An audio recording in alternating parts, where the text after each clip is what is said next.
Okay, so hello everyone. Good morning. Bonjour tout le monde, bonjour, bonsoir, là où vous êtes. Bienvenue à cette session d'ouverture fiscale pour l'année 2021 à l'Académie OGP, le cas des gouvernements ouverts. Cette session vous permet d'avoir une interprétation simultanée en français, en coréen, en espagnol et en anglais aussi. Donc, n'hésitez pas à cliquer directement sur le langage que vous comprenez. Mon nom est Manal Fouad et je suis la directrice assistante dans le département de l'IMS. Et je vous parle aujourd'hui au sujet de l'Institut de politique publique et des partenariats internationaux budgétaires et aussi l'initiative globale de transparence ainsi que l'OGP. Je suis très contente d'être la modératrice de ce panel et je vous remercie tous de vous être rejoints parmi nous. Donc, pour le sujet de l'OGP Académie, là, nous voulons justement faire appel à des experts pour travailler sur les sujets en rapport avec le gouvernement ouvert, l'impact du gouvernement ouvert à l'intérieur et à l'extérieur de l'OGP et pour, bien sûr, élaborer de nouvelles recherches futures. La session d'ouverture fiscale d'aujourd'hui va vous présenter une revue littéraire sur l'évidence de l'ouverture fiscale et des résultats budgétaires sur la base de recherches qui a été mise en place pour des recherches académiques et des recherches axées sur les politiques publiques depuis l'année 2015 jusqu'à aujourd'hui. La revue littéraire qui a été faite aussi constitue justement une mise à jour par rapport à cette revue littéraire. L'impact de l'ouverture fiscale est très important à identifier. Donc, cette étude-là nous parle des facteurs clés tels que la transparence et la participation dans les budgets et l'implémentation des résultats ainsi que d'autres types de sujets en rapport avec la responsabilisation qui font partie justement de l'agenda de l'OGP. Donc, c'est aussi un sujet crucial pour nous. On parle ici de l'ouverture fiscale dans notre agenda politique au sein de l'OGP. Et donc, essayer de parler, de souligner ce sujet-là est très important. Donc, je suis très contente de cette session aujourd'hui. Cette session va aussi souligner un ensemble d'idées clés et d'orientation future pour les recherches futures aussi. Donc, permettez-moi tout d'abord de vous présenter les différents intervenants d'aujourd'hui. Nous avons avec nous Suti Himani, qui est un économiste de la Banque mondiale. Nous avons avec vous Rifa Remika, qui est professeur de pratique à l'Université Alto de commerce. Et nous avons aussi avec nous Silvia Vanutelli, qui est une assistante professeure à l'Université de l'économie. Bienvenue à vous tous. Nos panélistes ont énormément étudié ce sujet-là dans plusieurs projets de recherche et ils ont étudié énormément des interventions politiques et de politiques en fait diverses. Une des missions principales de l'OGP est de rester à jour par rapport à l'évidence sur ce qui fonctionne et comment est-ce que les politiques gouvernementales ouvertes peuvent être en réalité. Pour cette raison, l'OGP collabore avec des organisations internationales qui veulent travailler sur un ensemble de réformes gouvernementales à travers différentes géographies. Donc, tout d'abord, pour cette session avec nous, nous avons Kim Bander, qui est un co-auteur en ouverture fiscale, qui va nous présenter un ensemble de données préliminaires. C'est un article qui a été écrit conjointement avec l'OGP. Donc, après sa présentation, les panélistes vont partager le perspective de ce sujet avec leur domaine d'expertise. Donc, nous aimerions souhaiter la bienvenue à tous les participants à leurs interventions dans la session questions-réponses, puisque cette discussion va continuer à informer les recherches telles qu'elles sont finalisées. Pour demander des questions à des panélistes, s'il vous plaît, utilisez la session, le chat questions-réponses, posez vos questions et avant vos réponses. Donc, je vous passe la parole C'est à vous maintenant. Vous avez 10 minutes. Joachim Moinard. Merci beaucoup. Je suis très honorée de faire part aujourd'hui de ce webinaire avec tant de praticiens et d'académiciens. Donc, d'abord, permettez-moi de vous donner un background complet de l'ouverture fiscale, qui est un sujet important et qui a justement mené à plusieurs recherches durant les 5 dernières années. J'ai fait partie d'une revue il y a environ 6 ans qui a essayé de revoir un peu les évidences par rapport à l'impact de l'ouverture fiscale. Et nous avons trouvé aussi d'autres recherches qui ont bien documenté les impacts tels que la corruption, la responsabilisation et aussi l'allocation de ressources. Pour votre mise à jour, ceci c'est en 55 académiciens et praticiens qui ont reçu plus de 30 réponses et plus de 200 citations. Nous avons revu tout ceci en identifiant bien sûr les conditions suivantes. Nous voulions justement essayer d'examiner cette recherche pour comprendre un peu la variable indépendante qui peut être aussi, qui peut survenir de la provision gouvernementale en rapport avec l'information budgétaire et l'opportunité de participation à n'importe quel stade dans le processus budgétaire. Nous avons essayé de revoir les différents types de résultats tels que les budgets, la gouvernance, le développement en général et principalement le développement économique. Nous avons aussi été intéressés par une recherche qui a une conception de recherche qui est très solide et donc on essaie de revoir un peu les corrélations les robustes et les robustes aussi, tout type de corrélation de causalité. Donc la recherche a été publiée depuis l'année 2015. Je vais vous donner quelques points clés aujourd'hui et vous expliquer clairement que j'aimerais me focaliser aujourd'hui sur un ensemble de leçons que nous devrions tirer de webinaire d'aujourd'hui. Donc, nous avons trouvé ce qui fait environ 31 études couvrent la participation, la transparence ou bien les deux, donc un mix de sujets. Nous avons aussi remarqué que les chercheurs de politique publique et aussi les scientifiques politiques se sont concentrés sur la participation des économistes en transparence et aussi le contrôle fiscal ou l'audit. Nous avons trouvé quelques écarts que nous avons pu identifier en 2015, incluant par exemple la passation et l'acquisition des marchés, les mécanismes de revenus, la budgétisation participatoire au-delà du Brésil. Donc, nous avons revu un peu les mécanismes qui vont évaluer les impacts et les interventions dans des domaines spécifiques. Nous avons aussi noté clairement que la budgétisation participatoire n'est pas nécessairement étudiée au Brésil et c'est ce qui était le cas justement avant. Donc, ça gagne de plus en plus d'attention avec le temps. Ici, on essaie de penser un peu des impacts qui ont été documentés dans plus de 8 études couvrant les effets de l'audit sur les budgets, la corruption, la responsabilisation électorale dans plusieurs pays. Nous avons justement identifié des impacts de causalité. That maybe fall a little bit short of randomness, but get very close to it. So a very small set of studies, and these looked at audits. Amongst this basket, there are a couple of nice. Parmi ceux-ci, bien sûr, il y a un ensemble d'articles que je viens souligner ici.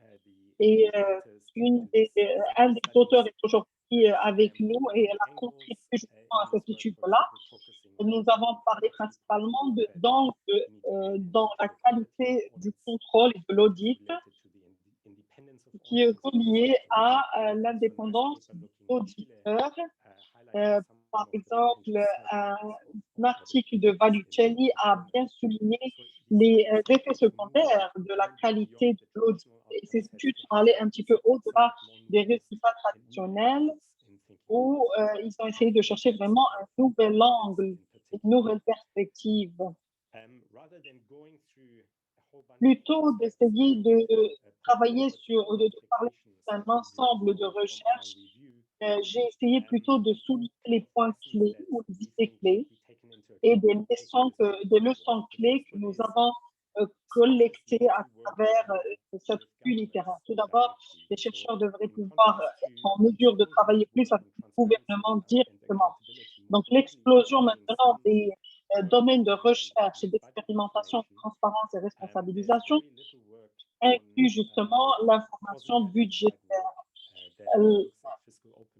La majorité sont focalisées sur des ONG ou justement des traitements qui sont concentrés sur la recherche. Donc, je note ici principalement les flyers,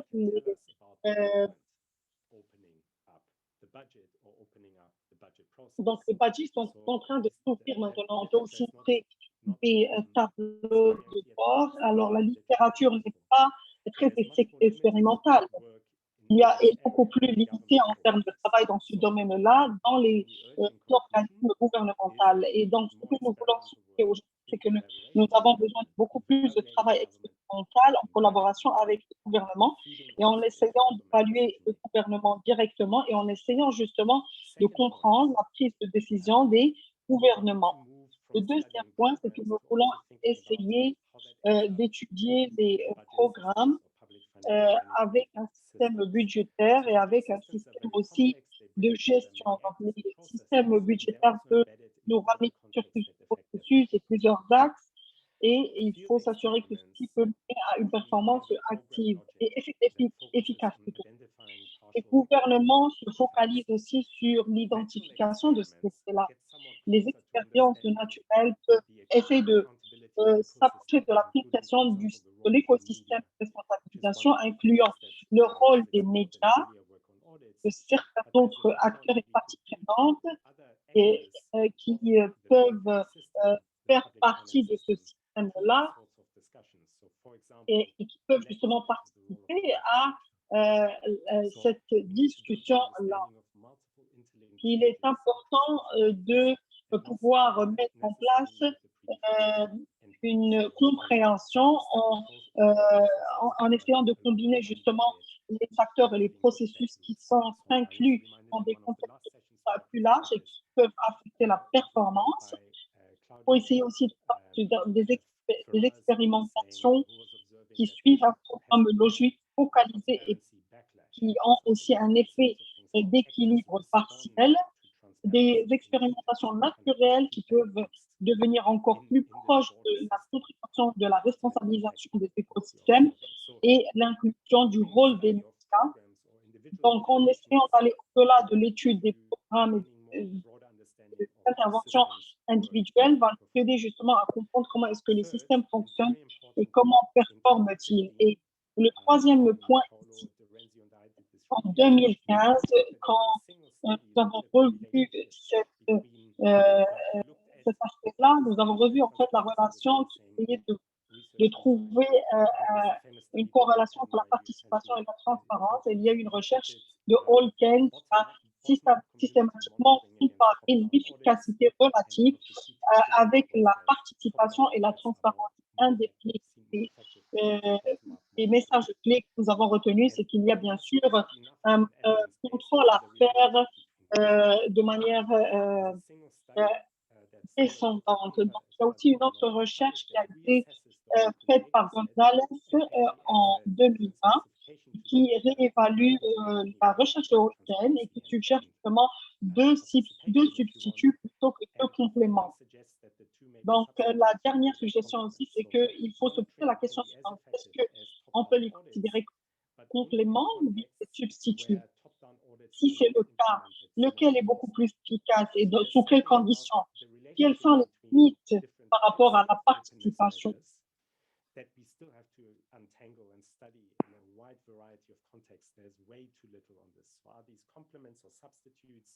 If the latter, which is more effective, under what conditions?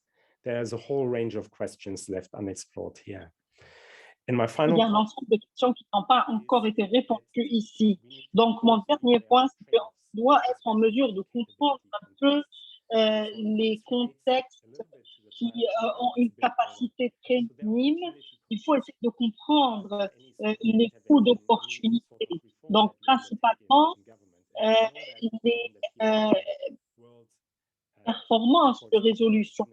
Il est important aussi d'être beaucoup plus pragmatique plutôt que dogmatique pour les réformes d'ouverture fiscale. Dans des paramètres ou des contextes de capacité très minimes, il y a d'autres PFM, d'autres réformes PFM comme la MTEF ou bien la budgétisation de performance qui a été critiquée pour le fait que les ressources qui sont en pénurie peuvent être complètement diverties et qu'il faut essayer d'utiliser les compétences de manière plus efficace.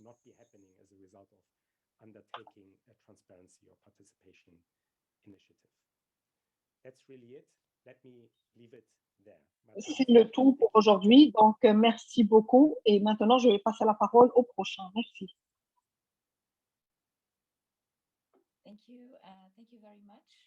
Merci beaucoup. C'était très intéressant. Votre présentation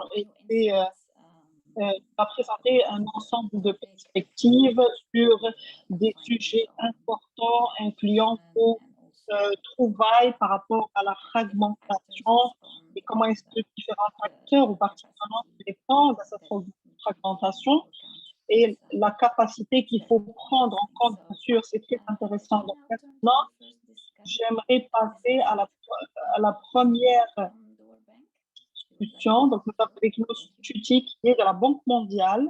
Si vous pouvez commencer tout de suite, si vous voulez. Bonjour Manal et merci à tous de m'avoir invité à ce webinaire.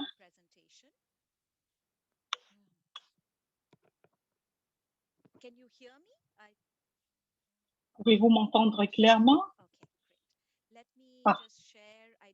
Donc, je vais d'abord commencer par partager avec vous un ensemble une présentation PowerPoint. Laissez-moi d'abord commencer par la partager avec vous.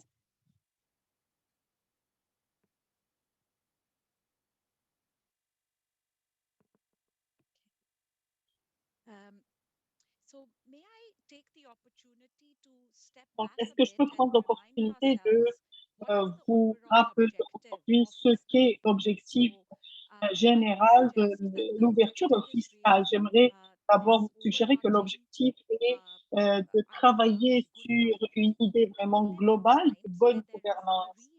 Nous vivons dans un temps où il y a un rôle émergent du gouvernement dans le fait de pouvoir traiter des problèmes qui sont sur l'échelle internationale et nous sommes allés au-delà du débat du marché versus État dans l'encouragement de l'activité économique. Donc, en général, et en tant qu'institution, il faut que ça puisse justement encourager l'activité économique, des problèmes comme la pandémie globale, où il y a des mesures sanitaires à prendre en compte, les problèmes de réfugiés, le réchauffement climatique ou les problèmes climatiques aussi, vont justement changer le rôle que jouent les gouvernements aujourd'hui.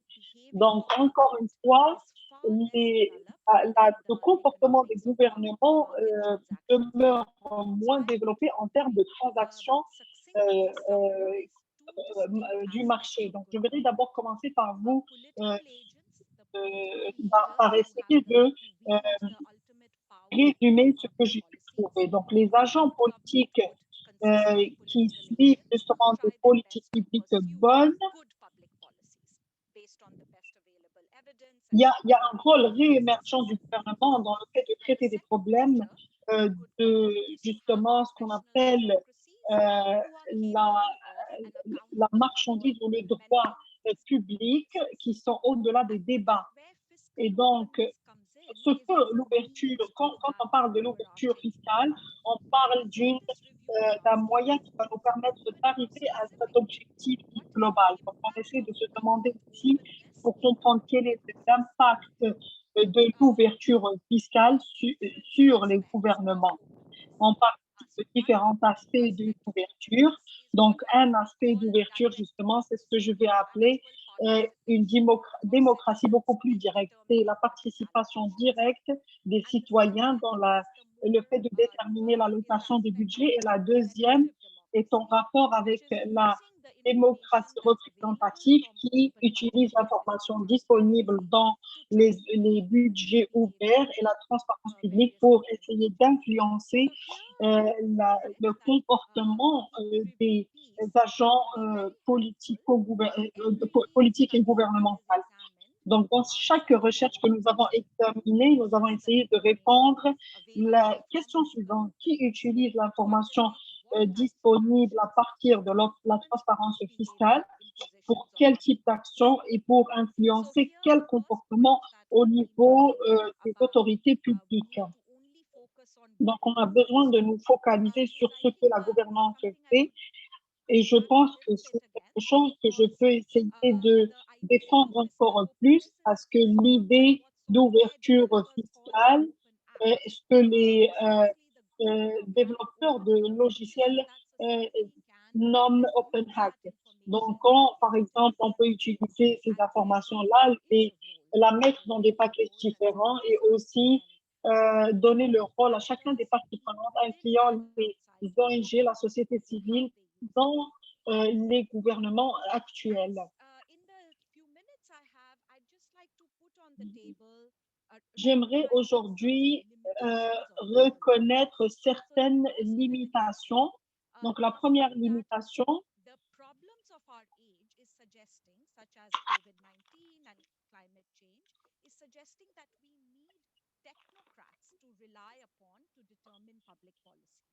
and there is in fact a role for trust in these professional bureaucracies who are trained and equipped to ask and address certain problems rather than direct citizen participation. And second, donc le deuxième point ici, par rapport aux limites de l'ouverture fiscale, ne sont pas toujours faciles à adresser, surtout quand on parle des problèmes budgétaires. Ce sont les types de problèmes que je peux appeler l'identité, que je peux nommer identité politique ou bien budget politique.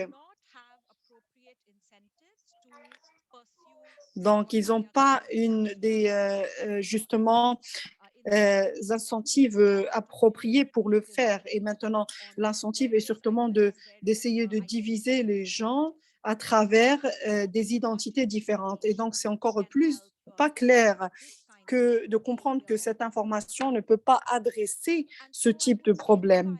Et donc, je vais finir par vous présenter l'agenda de recherche en gouvernement où il y a un besoin de plus d'un seul moyen en termes d'ouverture fiscale, donc où il y a beaucoup plus de focus sur les objectifs.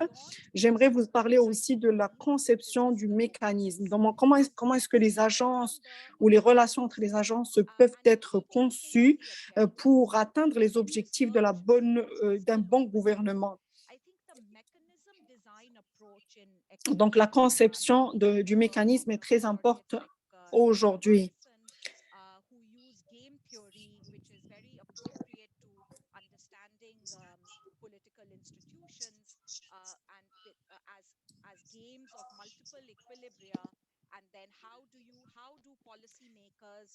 Donc, ceci nous mène à comprendre justement qu'il y a au niveau de la pyramide 3 agents clés, les citoyens, les leaders politiques et les autorités publiques. Et en dessous, au niveau des agents, nous avons les leaders politiques, nous avons aussi les autorités publiques encore une fois, et donc principalement les agents politiques.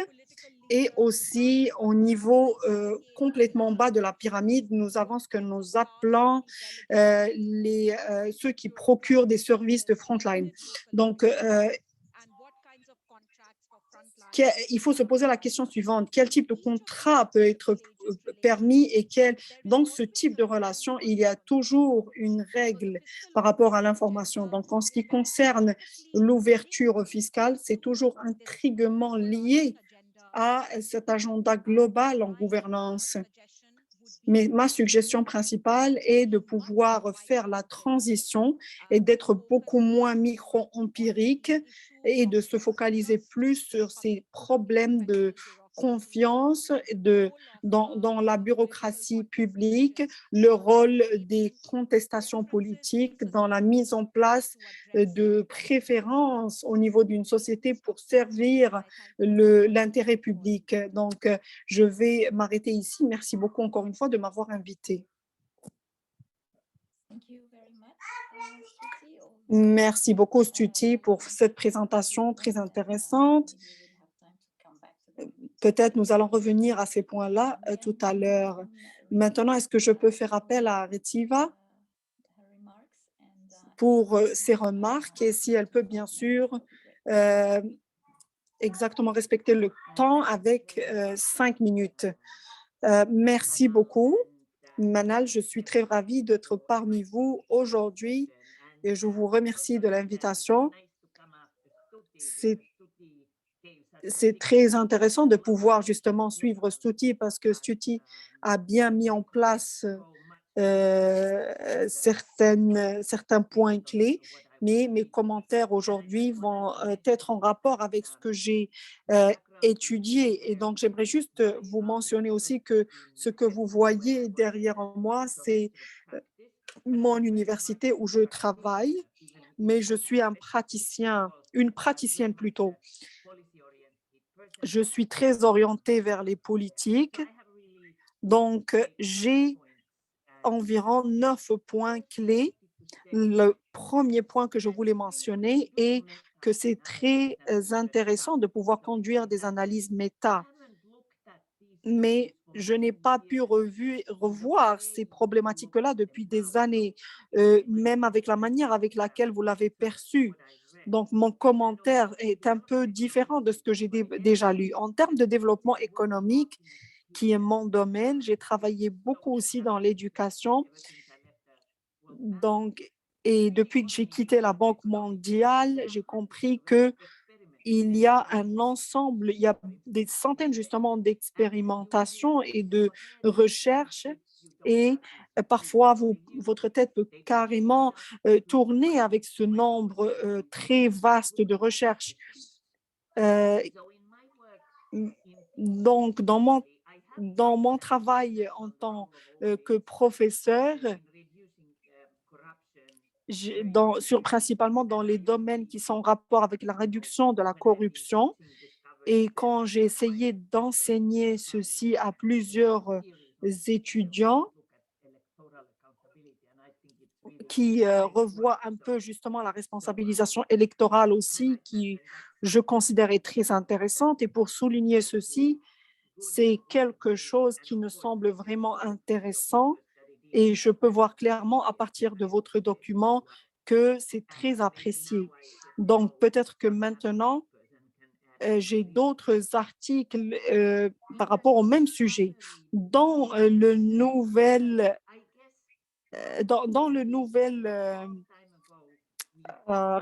nouveau résumé plutôt, vous avez parlé du fait de pouvoir évaluer les articles et vous avez mentionné une recherche dans une revue littéraire qui a été faite avec un collègue et qui a fait appel à un ensemble d'actions clés où justement on a essayé de travailler avec les gouvernements respectifs en Ouganda.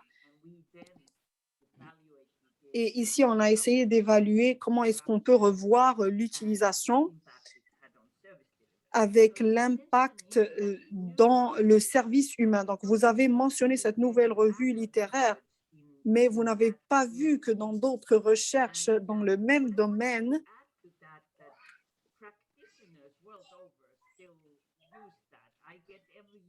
les praticiens continuent d'utiliser. Tous les ans, je reçois des appels, même après toutes ces années, avec des demandes pour réaliser de tels services.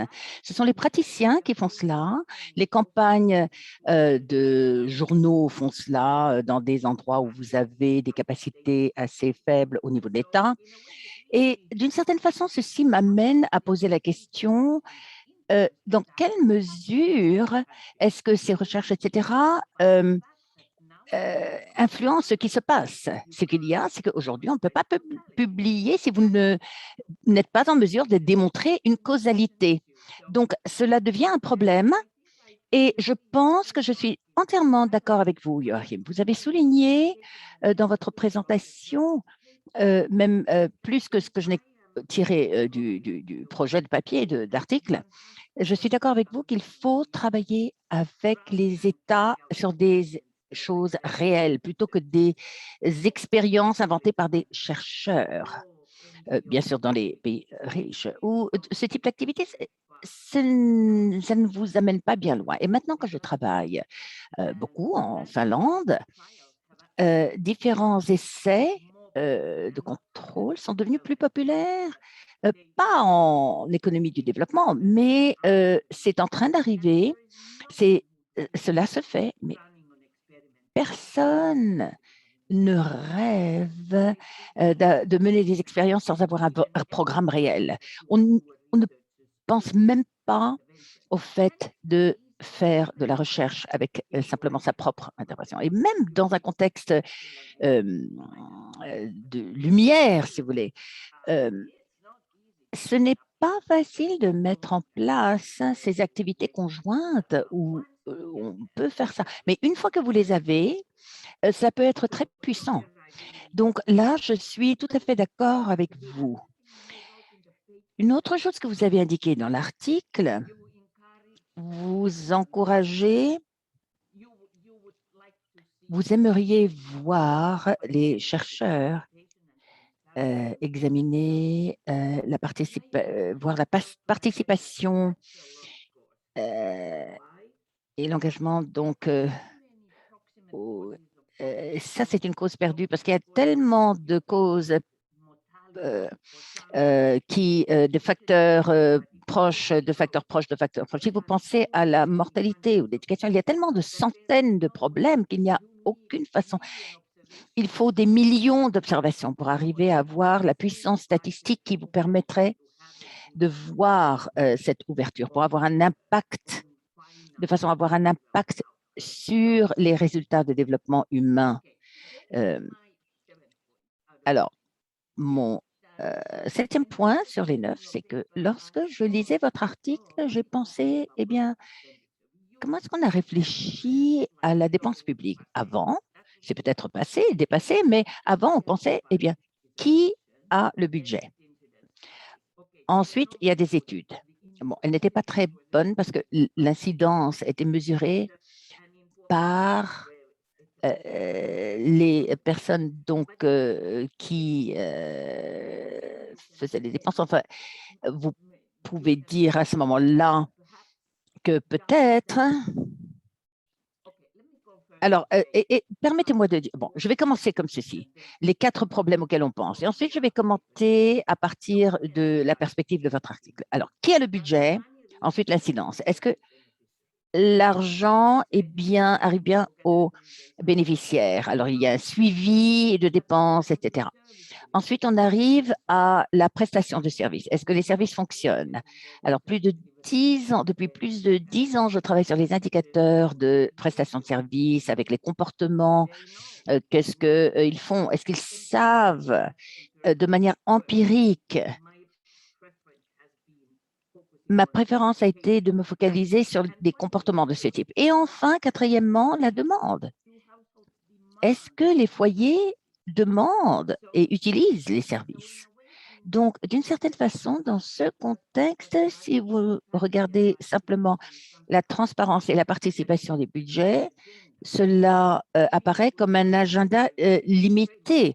Peut-être que vous pouvez l'utiliser dans un cadre. Est-ce que votre travail de transparence et de participation affecte les incidents au niveau du bénéfice? Est-ce que l'argent est bien dépensé? Est-ce que les gens font attention? Est-ce que les fournisseurs font attention à ça quand vous avez ce type de choses?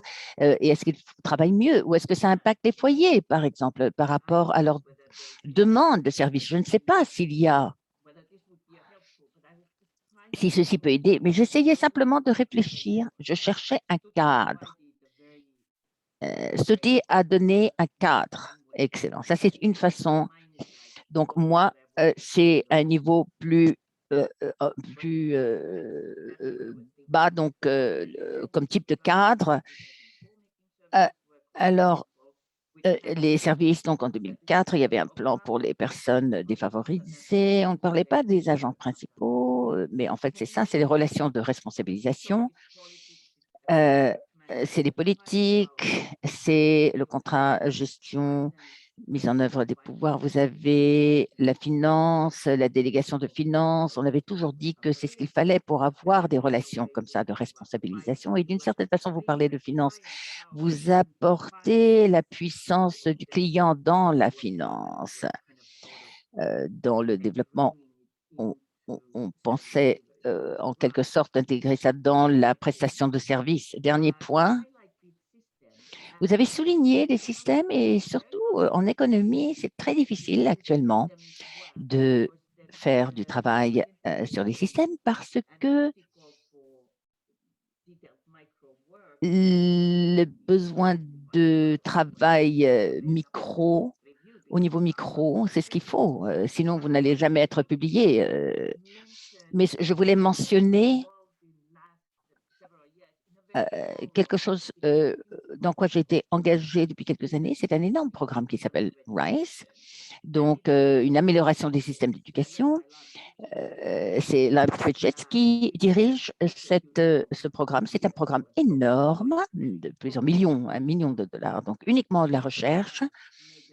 C'est un programme qui cherche précisément à faire cela, de regarder les symptômes du problème, les enfants qui n'apprennent pas, les diagnostics et quelle correction potentielle on peut avoir. Donc, il peut y avoir des renforcements au niveau systémique comme ça. Je vous remercie.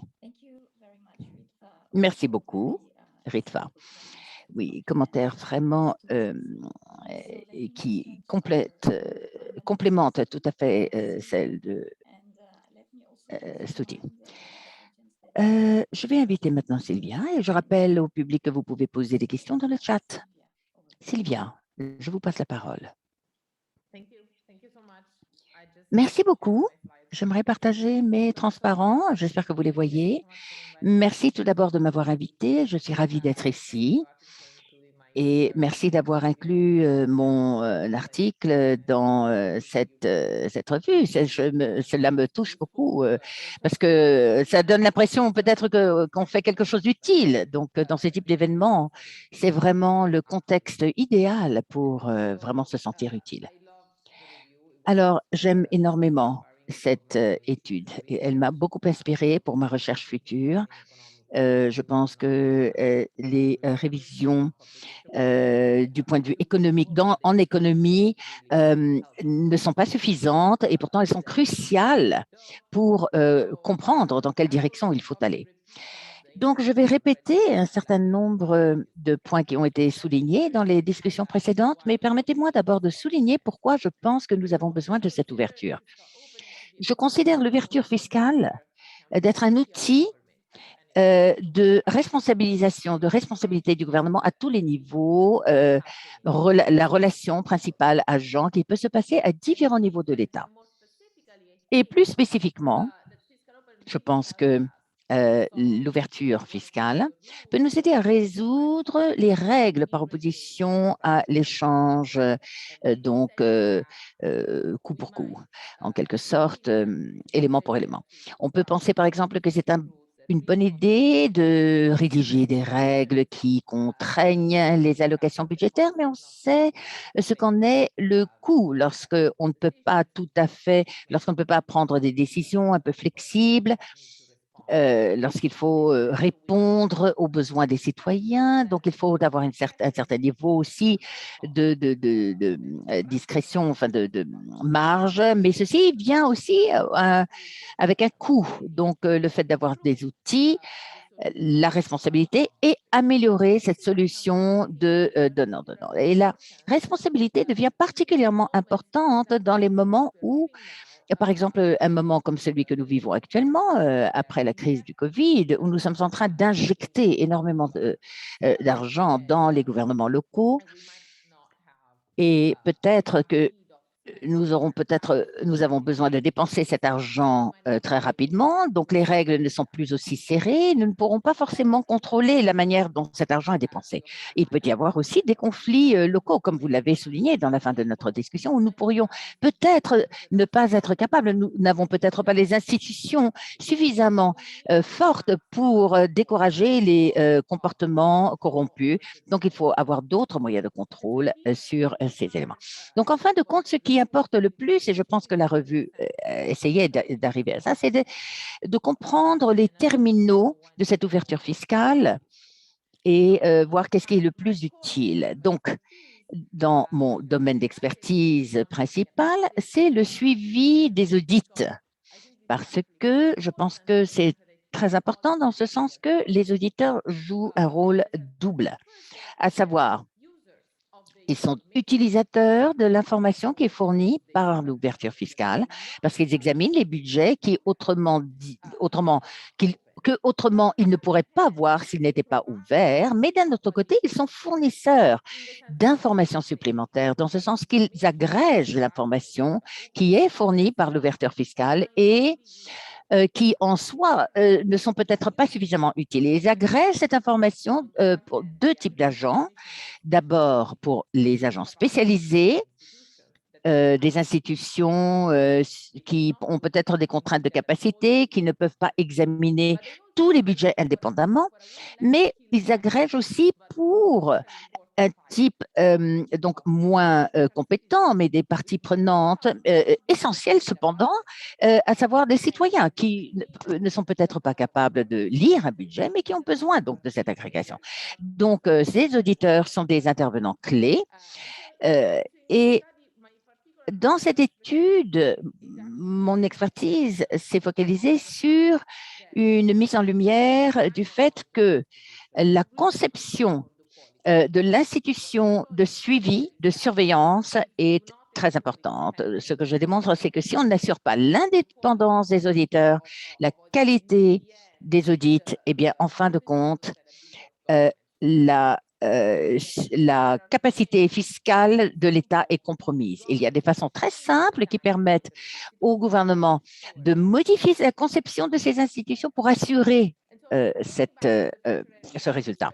Bon, pour arriver à des domaines futurs de recherche, je pense que j'essaie justement de travailler, de contribuer à un certain nombre de ces aspects. Tout d'abord, je suis tout à fait d'accord qu'il faut travailler plus avec les États, avec les gouvernements.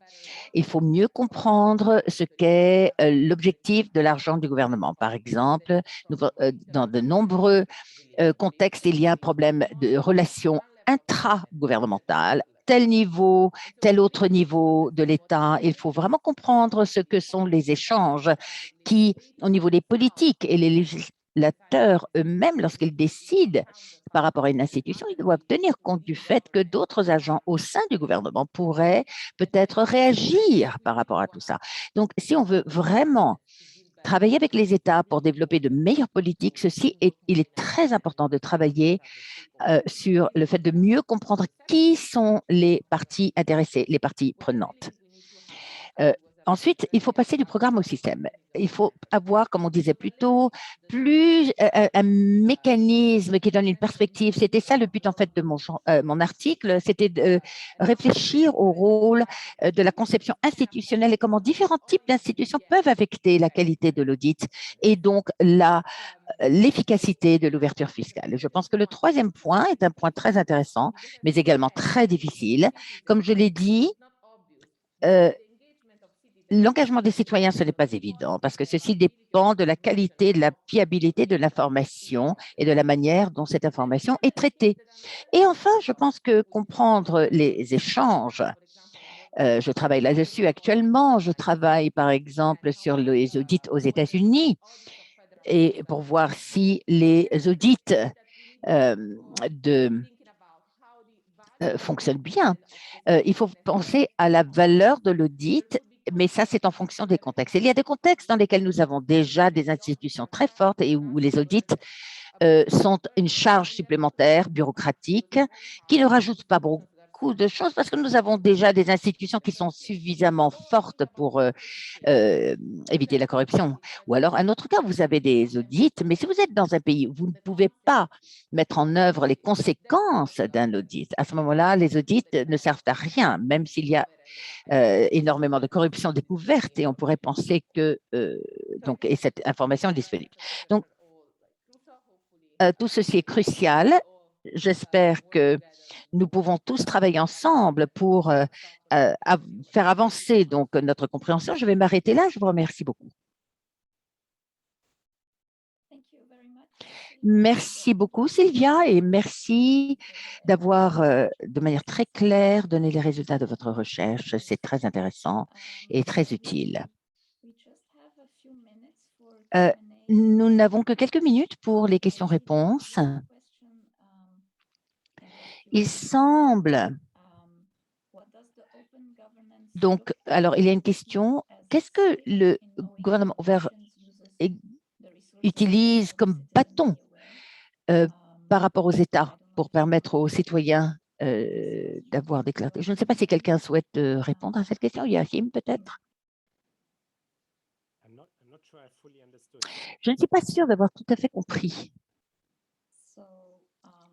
Eh bien,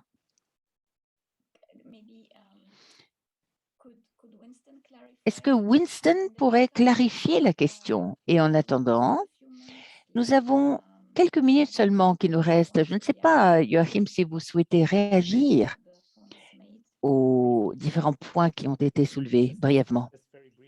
Oui, très brièvement. Ceci a été extrêmement utile. Je te dis, j'ai beaucoup aimé la question que vous avez posée, à savoir qui utilise l'information. Vous pouvez aussi poser la question qui participe et pour quelles actions, pour influencer le comportement de qui. Je pense que ça, c'est très bon. Je vais réfléchir à cela. Et Ritva, oui, très formidable de vous avoir ici sur le panel. Votre travail a été très important dans ce domaine et j'étais étonnée de trouver que vous dites maintenant qu'il y a énormément de PETs qui se passent encore, mais on en voit très peu. On voit très peu de nouveaux travail à travers ces systèmes de PETS, à moins que j'ai manqué quelque chose de très important. Donc, c'est très intéressant. J'ai bien aimé l'espèce de chaîne que vous avez dessinée depuis les budgets jusqu'à la mise en œuvre des budgets, prestation des services et demandes, et quel est le rôle de l'ouverture, vous avez posé la question. Et cela m'a fait réfléchir à la manière dont la transparence et la participation peuvent faire des choses différentes dans toutes ces dimensions. La participation est très bonne pour s'assurer que vous choisissez de fournir les bons services parce que, en fait, vous savez exactement ce que les gens veulent. Ça, c'est pour établir les bonnes priorités. Mais la transparence peut peut-être s'appliquer à d'autres liens dans la chaîne. Je vais réfléchir à tout ça. La question que je dirais pour ce qui concerne le lien entre l'exécution du budget et la prestation du service, je dirais qu'une bonne exécution du budget, qui est vraiment le défi majeur dans la plupart des pays pauvres. Si je devais souligner un défi en termes de budgétisation, c'est celui-là dans les pays pauvres. Et pourtant, c'est une condition sine qua non pour une bonne prestation de service. Pas suffisante peut-être, mais c'est vraiment une condition nécessaire. Donc, je pense que si vous payez les professeurs, vous payez les infirmières, vous avez les fournitures dans les cliniques, bon, vous avez déjà fait beaucoup, vous avez réalisé une grande partie de la fourniture de services. En tout cas, c'est une condition nécessaire pour la fourniture de services. J'aime beaucoup cette chaîne, en tout cas, et je vais être obligée de réfléchir à cette étape transparence versus participation. Sylvia, j'aime beaucoup le dernier point que vous avez mis en avant sur l'exemple des États-Unis, aussi ces points sur comment nous pouvons promouvoir l'ouverture dans un contexte là où ça n'a pas de conséquences. Cela peut ne pas avoir d'effet ou avoir même des effets négatif. Il y a eu cette idée d'avoir donné à des électeurs une information sur le vote et ça les a découragés de voter parce que c'était en quelque sorte, ça les a démotivés. Ils se sont dit, ça les a en gros affaiblis en quelque sorte. Ils ont perdu leur force à regarder. Donc ça, c'est très utile pour moi de réfléchir à cette dernière. Je me réjouis à l'avance de lire votre article sur les États-Unis. Donc, j'ai vraiment sélectionné. Les deux premiers points sont systématiques et le dernier point en particulier, donc plus une question. Donc, merci. Merci beaucoup, Joachim. Et ces discussions ont été particulièrement intéressantes et je suis sûre qu'elles sont très utiles pour l'étape suivante. Malheureusement, je pense que nous devons avancer à présent. Il y a encore une question dans le chat concernant la participation au niveau du travail social, mais je pense qu'il faudrait beaucoup de temps pour répondre à cela. Donc, je pense que peut-être nous pourrions, les organisateurs peuvent répondre. Manal, oui, très brièvement. Je pense que avant, lorsqu'on a parlé du fait que oui, vous pouvez avoir un audit et il n'y a pas de conséquences, et donc le travail que Sylvia va accomplir, en quelque sorte répond à la première question, à savoir, est-ce qu'il y a, que se passe-t-il s'il n'y a pas de conséquences? Est-ce qu'il y a un bâton? Est-ce qu'il y a quelque chose à perdre? Donc, il y a un peu cette idée dont il faut voir si elle est réellement examinée. Merci beaucoup, Ritva. Oui, c'est une très bonne remarque. Bon, je pense que nous devons avancer avant de nous quitter. Nous allons maintenant entendre professeur Sujin Park, qui est le président de l'école du département de politique et d'ingénierie énergétique de King's. Il va nous parler du système en Corée parce que le docteur Park est basé en Corée et donc son intervention a été enregistrée à cause de la différence, à cause des fuseaux horaires. Donc, et on aura quelques remarques à la fin. Je vous remercie. Bonjour tout le monde. J'ai l'honneur, c'est un honneur pour moi que de partager l'expérience coréenne et les leçons sur l'évolution du système PIM, gestion des investissements publics. Je m'appelle Sujin Park, je suis professeur au département de politique et d'ingénierie énergétique de King's.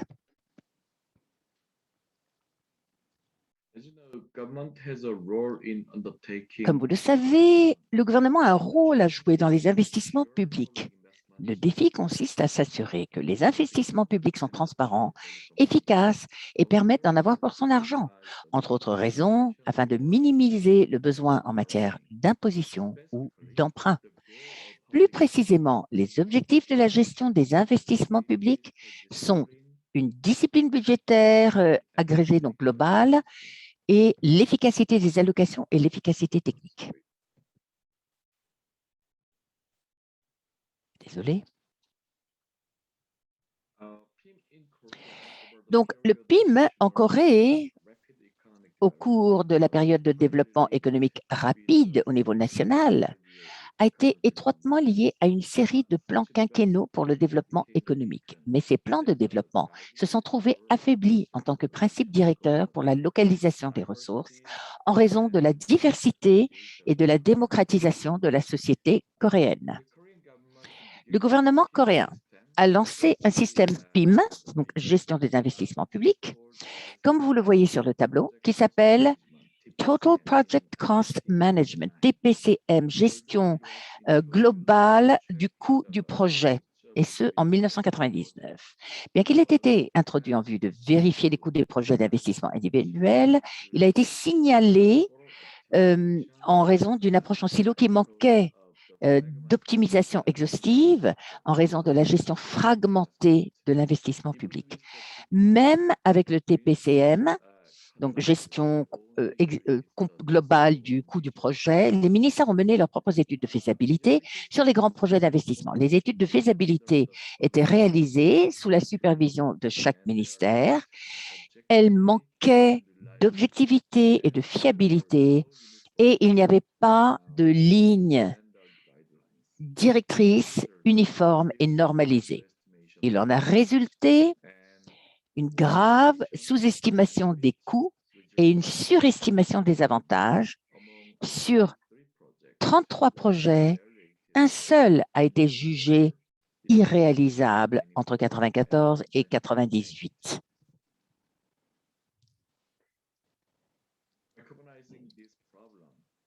Conscient de ces problèmes, le gouvernement a organisé un groupe de travail interministériel pour améliorer la viabilité et la fiabilité du système. En conséquence, un compromis a été trouvé entre le Bureau central du budget et les ministères d'exécution qui s'appelle l'étude de faisabilité préliminaire, PFS, et avec une réévaluation de l'étude de faisabilité, RSF, l'introduction de l'étude préliminaire a renforcé la gestion globale du coût du projet grâce à une centralisation du processus décisionnel. Cependant, même avec le processus de filtrage en amont des décisions d'investissement, d'importantes lacunes subsistaient. Les coûts de construction supplémentaires ont commencé à augmenter rapidement après que les projets aient passé le PFS, donc étude de faisabilité préliminaire. Dans d'autres cas, les prévisions de la demande ont été exagérées au stade initial et il en a résulté un sérieux surinvestissement. Pour faire face à ces problèmes, l'étude de faisabilité et donc, la réévaluation des prévisions de la demande, RDF, ont été introduites en 1999 et en 2006, respectivement. Après avoir adopté le PFS indépendant et centralisé, en collaboration avec le RSF et le RDF, nous avons observé que le TPCM de Corée a commencé à fonctionner comme outil très efficace pour atteindre la plupart des objectifs du système PIM, donc gestion des investissements publics. Les chiffres montrent que le TPCM, donc gestion globale du coût du projet, actuel, à savoir le système PIM de la Corée, dans le cas où un projet exige 2 ans ou plus avant d'être achevé, ou bien s'il coûte plus de 50 milliards de won coréens, le chef de chaque agence gouvernementale doit consulter le ministère de la Stratégie et des Finances à l'avance par le biais de PFS. Avant qu'un projet ne passe l'étape PFS, les ministères d'exécution doivent effectuent une étude de faisabilité et passent aux étapes de conception de base et de travail, de commande, de passation des marchés et de construction, etc. Alors que le PFS exerce une fonction de contrôle en amont, le RSF et le RDF se concentrent sur la gestion des partis pris de demande de dépassement des coûts. Alors, je voulais montrer j'ai imaginé montrer un historique de ratio d'acceptation et d'économie budgétaire coréen à titre de référence, mais je vais sauter cette page parce que nous sommes contraints par le temps. Alors, nous en arrivons à la conclusion. Selon Rajaram, un processus d'investissement, de gestion de l'investissement public qui fonctionne bien comprend des lignes directrices, un évaluateur, un examen indépendant, une sélection, un ajustement de la mise en œuvre, l'aspect opérationnel, donc le fonctionnel, et un processus d'évaluation a posteriori. L'étude a suggéré que les systèmes PIM les plus efficaces parmi les études de cas de pays sont ceux de l'Irlande, de la Corée, du Royaume-Uni, des États-Unis et du Chili. D'autant plus, alors surtout, comme nous apprenons donc grâce à l'expérience coréenne, le processus d'évaluation standard, les directives nationales, le mécanisme d'examen indépendant et le processus d'évaluation a posteriori font partie intégrante d'une réussite régulière. Bien qu'il y ait des variations considérables dans les systèmes institutionnels, les modalités, les directives, et les histoires dans ces pays, ils présentent l'ensemble des 8 caractéristiques indispensables et vont considérablement au-delà de cette norme de base au niveau de presque tous les aspects. Merci de m'avoir écouté.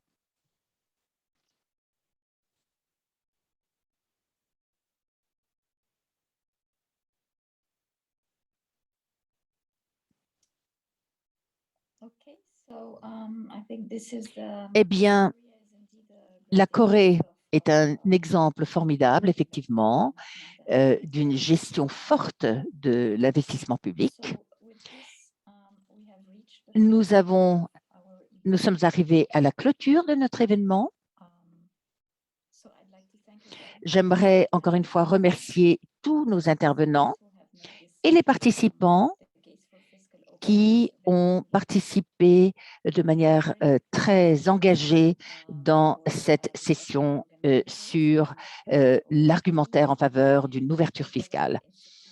Merci aussi à l'école de politique publique IBP et GIFT, donc coréenne, donc IBP et GIFT, d'avoir coordonné cet événement. Et j'aimerais remercier Pauline Ornelas et Marilène Fabian de GIFT et de OGP pour l'excellence de leur organisation et de m'avoir personnellement aidé à préparer ceci. Donc, encore une fois, merci beaucoup. Et